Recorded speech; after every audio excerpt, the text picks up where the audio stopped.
Hey guys, welcome back to my channel. It's your girl Z-Face and I'm back with another video. You can tell I have new nails on. That is why I am conducting. So I just did a video about these press-on nails that are made in Cameroon. Today's video is going to be a story time. As you guys already know, I'm going to be doing my makeup and talking to you guys as well. So I'll basically just be telling you guys my boarding school experience and how boarding schools work in Cameroon. So if you guys notice, I'm wearing my sterling gray contact lens. So if you notice, my background has changed. Like, it's no longer the white, bougie classy background. I'm in Boya right now, so we're going to try to set up this area so that it should look like me. It should look really beautiful, classy and bougie for videos. Okay, so the first thing I'm going to do is I'm going to use my V Beauty sweat block to block my pores. When I was going to boarding school, when I was getting into boarding school, leaving primary 6 and you're going to boarding school, you're going to form 1, I was so excited. First of all, I was an Adefakuro child. All these kids that they'll be crying that they don't want to go to boarding school. Me, I was not like that. I was not like that. Happy that I'm going to experience boarding school. And my mom was just like, look at this child. You're not even crying that you're going to miss your mother. I'm like, what? No, please. So Form 1 was like a discovery phase. Like, you're knowing new things. Like when we just got to school in Form 1, they were pampering us for the first week. These are still kids. They just came in.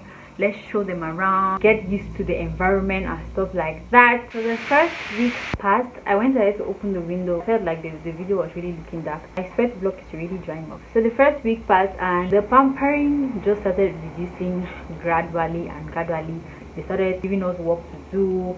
You guys have to wake up at 5 a.m, go do your morning chores, then you later on go to devotion and you go to class. I mean, it was just like the work that was assigned to Form 1 was picking. So the experience that I had in Form 1 was not really bad. So there's a time in boarding school, like the second term, where the upper seat students hand over to the lower seat students. They call that period handover. That's the handover period. The upper seat students hand over to the lower seats because they are preparing for their GCE examination. GCE, if you're not a Cameroonian and you're watching this video, it's like a general exam where people in opposite and Form 5 in the whole country. It's like a change in phase. Like Form 5s are going to high school, like you're moving from secondary school to high school, and then the opposites are leaving high school to the university. So that exam is kind of like a change in phase, and it maybe proves if you are ready to change that phase that you are in. During that period, the opposites and the Form 5s, they don't do anything, they don't work, they just read up to the point that they write that particular exam. So the upper seat students hand over to the lower seat. For foundation, I'll be using my V Beauty foundation in the shade V Chestnut. So I don't know if I'll say the lower seats were excited. During that period, they just became very wicked, very mean to the Form 1s to 4s. The experience in Form 1 was not really bad. Like the handover experience in Form 1 was not really bad. Form 2 was not really bad as well. So they always have this thing like the target is Form 4s because they are aware that the Form 4s are going to go to Form 5 next year and they are not going to be able to rule them at that time. So their focus is on the Form 4 students, if you get what I mean. When we just got to school, during the first term, that's when the upper C students are still ruling. The upper C students kind of like maltreat the lower C students, or let me say they rule the lower C students a lot. That the lower C students tend to work a lot. And then there's this work that there's a particular class that they are, should I say they are timing, we used to call PEM. When they are PEMing you, this particular class, like let me say first term, the upper seats were PEMing the lower seats. So if you are in that particular class that they are PEMing you, you guys are going to be cleaning the toilets. That was the worst part of school that you could be working in. Like if you're working in the toilet, it means that they hate you.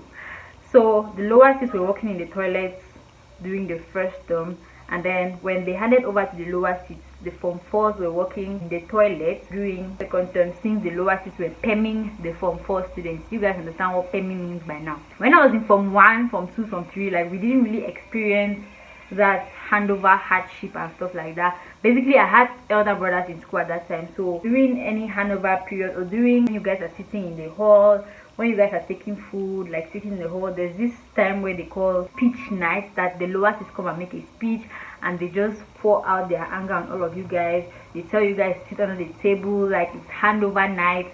They tell you guys sit under the table, pour water on you, hit the table on your head and things like that. So most of the time in Form 1 and Form 2, my other brother was in lower seat and when I was in Form 1, and he was in upper seat when I was in Form 2. So most of the time he always used to come and save me during that night. So in Form 1 and Form 2, I didn't really experience the handover night because he would just come and pull me out of the hall during that time. Form 3, I experienced it a bit, but it was not really intense on us, you get, because the people that they were paying were the Form 4 students. And those concealer in the shade Pure Beige. So when I got to Form 4, that was the time we had to start experiencing the real, like we had to start feeling the handover in our blood, since we have gotten to the class where, oh, this is the class where, like, this is the paying class, the class where they are planning you guys, like Form 4 second term. So when you get to Form 4, like, second term is like a nightmare to you. So guys, there's this thing in boarding school that, if you don't know, but I'm sure most of you know about it, there's something called, like, let me say, beak. Like having a beak in a boarding school, like somebody that takes care of you, or somebody that is able to save you when you get into some bad situations with senior students, somebody that just helps you out with money, or somebody that helps you keep your money. There were good beaks and there were bad beaks. So when I got to Form 4, I had my beak. I had a beak in Form 1, Form 2. I never had a beak in Form 3. Coincidentally, my beak was in lower seat. So when we got to second term, that was the period where lower seats had to somehow like maltreat Form 4, or like, you know, pour all their aggression and their anger, like what the upper seats did to them in first term, they had to do it to the Form 4s in second term. During that period of time, they choose new prefects from lower seats, since the upper seat students are not going to rule again. My beak was the SP girl. She was made the SP girl. So I was kind of happy, like, oh my god, I'm going to be free, you know, things like that. She's going to save me and many things. Not knowing that, yeah, it was instead going to be a problem. Like, your beak is the SP girl, you're expected to be more obedient than the other Form 4 students. I mean, like, the Form 4 students practically did everything in school. We washed the toilets, washed classes, and then there were some times in school, like, they'll say Form 1s to 3s will not do any work in school, like the Form 4s will take care of everything in school. But it wasn't really easy because they were really giving us a hard time. So there are some times that a senior student will just come to the bathroom where you guys are bathing, and she's going to give you 5 counts to bathe. Like, you have to finish bathing in 5 counts. That is not even possible. Like, guys, in boarding school, if you were having great skin, that was just like a blessing, because we literally did not bathe well. You don't have time to scrub your body. No, you're just throwing water on your body, especially during the handover period. So we were basically not even bathing properly in boarding school. So if your skin was great, man, it was a blessing, a blessing. On Saturdays, like every Saturday, we have something called inspection, where you guys wake up, you clean your dormitory. Like, each class had a dormitory. Like, Form 1s were in one dormitory, Form 2s in one dormitory, Form 3s right up to upper seats, they were in one dormitory. But on the day of inspection, the lower seat comes to the Form 4 dormitory, and what am I doing? The lower seat students come to the Form 4 dormitory, and they tell the Form 4s to clean their dormitory. Like, they clean the lower seat dormitory before going to clean their own dormitory. So unfortunately, that day I was one of those students who went to clean the lower seat dormitory, and your portion in the Form 4 dormitory is still there waiting for you. Okay, nobody cares how you do it, but you're going to do it. And during that inspection, like, it's a period where you guys clean your dormitory, make up your beds with white sheet, and then seniors in lower seats, or maybe the prefects in lower seats, both boys and girls in various camps, like moved in the various camps, like the girls camp and the boys camp, check the various dormitories and see which dormitory is the cleanest and the dirtiest. The cleanest dormitory, at the end of the week, or let me say at the end of the day, they give you guys a mirror, read the results on the assembly ground. That unfaithful Saturday, we had to go clean the lower seat dormitory. We were in Form 4, we had to go clean the lower seat dormitory. So upon cleaning the lower seat dormitory, we spent a lot of time. Then we had to go clean the Form 4 dormitory again. So when it was time for us to bathe, the inspectors had already started coming to our dormitory. So they were already in the girls' camp. Meanwhile, we were still struggling to bathe, to take our bath. So we had no choice than to finish our work, even though the inspectors were already around. So what we did was, we waited for the inspectors to go to the first dormitory, because our dormitories were one of the last dormitories they had to inspect. So I and my friends, we went to the bath when the inspectors were in the other dormitories.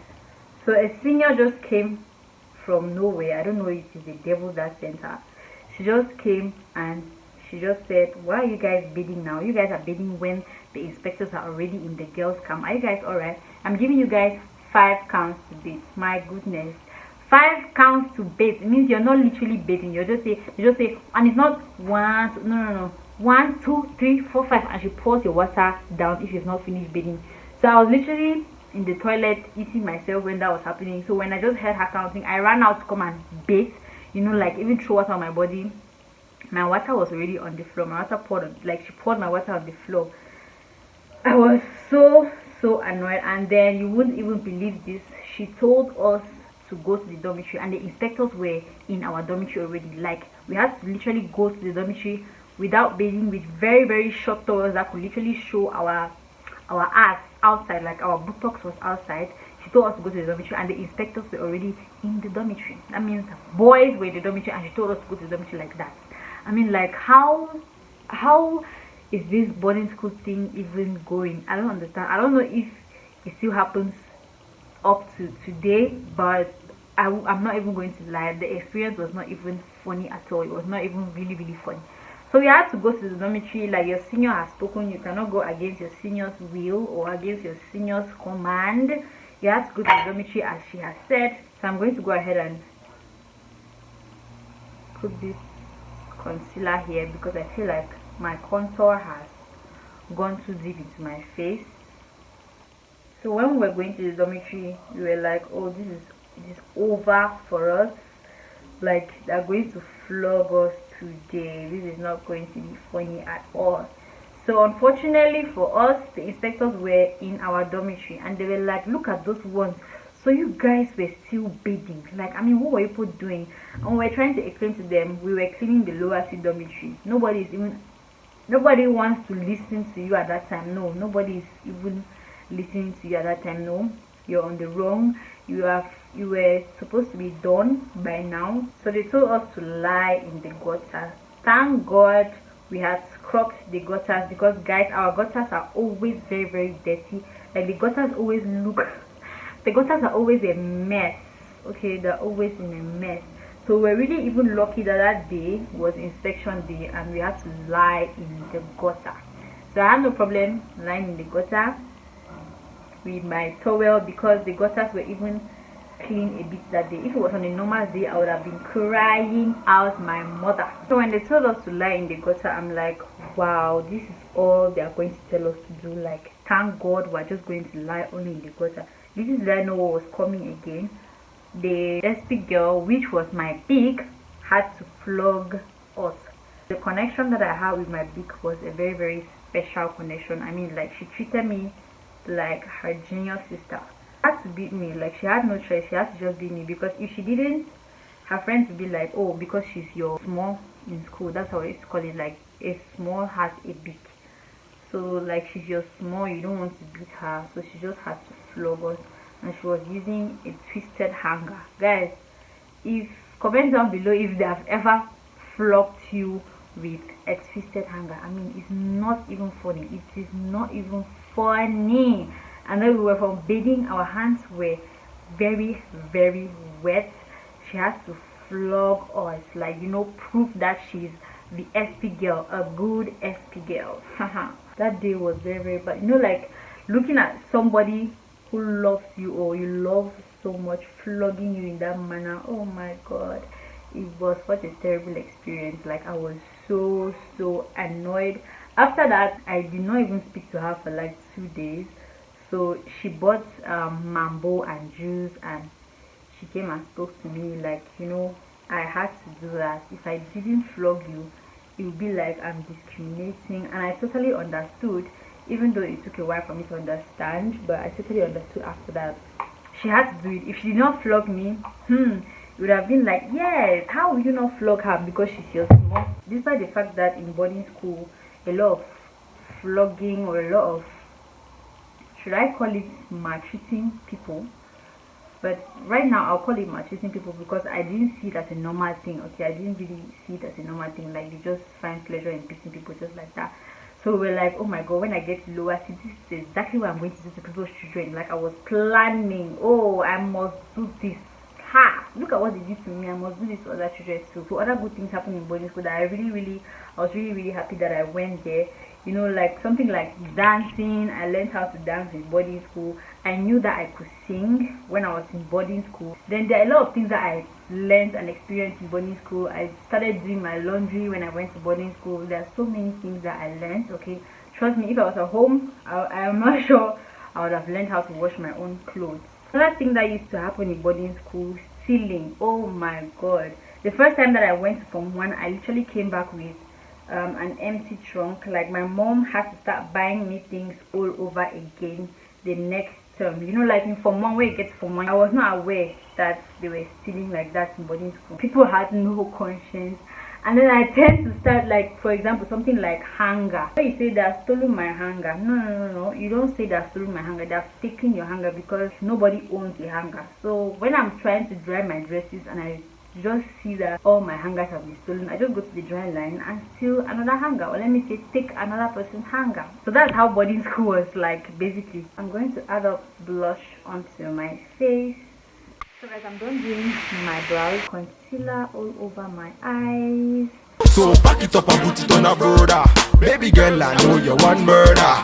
Your face, your eyes, looking very nice. The way you whine, I want you to be mine. So make you turn it up and put it on me. Girl, make you follow me and be my only. So make you go down, girl. Oh Lord, make you slow down, girl. Oh Lord, so make you go down, girl. Hey, make you slow down, girl. Oh Lord, have His mercy. Hey. I'm feeling all this, she already know this. She want a bad man to come and video this. I'm feeling all this, she already know this. She want a bad man to come and video this. You a murder me, You a murder me, I'm done doing my lips, lashes and everything. I couldn't just talk to you guys while doing all of that, but I think I showed you guys. So that is, let me spray my face. My Ezekiel makeup spray. So guys, I'm done with my face. So that's basically it for this video. If you enjoyed it, make sure you give me a thumbs up. Do not forget to subscribe to my channel, and I will see you guys in my next video. Bye guys. Yeah, oh you my carry but you, oh you my no kill it, but you, oh, but make you whine.